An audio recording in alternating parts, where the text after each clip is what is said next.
Hi everyone, we're going to find the second order Taylor polynomial for f of x equals x to the power of 2/3, and we're going to be centered at x equals 8.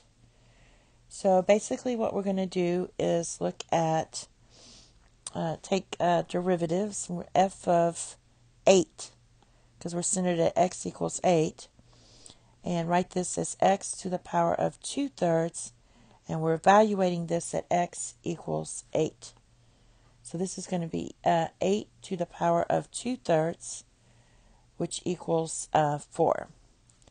So that's just going to be 2 squared, which is 4. You divide that by 0 factorial. You don't have to do that, but that's your first term. This is just going to equal 4. Now, for our first derivative, we're going to get 2/3 x to the power of negative 1/3. And we're evaluating this at x equals 8.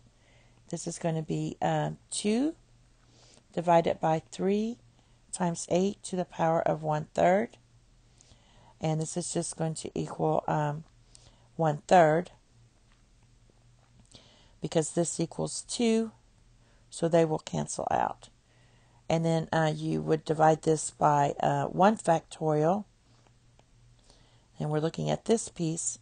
So this is just going to be 1/3, and that's going to be x minus 8. And then we got one more to do, because we want the second order. So f double prime of 8 equals negative 2/9 times x to the power of negative 4/3. And we're evaluating x equals 8.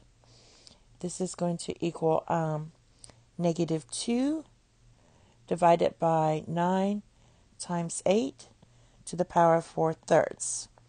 This equals negative 2 divided by 9 times 16. Because the cube root of 8 is 2, and 2 to the 4th is 16. So this equals negative 1 divided by 72. And then we're dividing this by 2 factorial. So this is going to equal negative 1 divided by 144. And this would be x minus 8 squared. So your second order Taylor polynomial would be written as t sub 2 of x equals 4 plus 1/3 times x minus 8. Minus 1 divided by 144 times x minus 8 squared. And that's it. Thank you. Have a nice day. Bye-bye.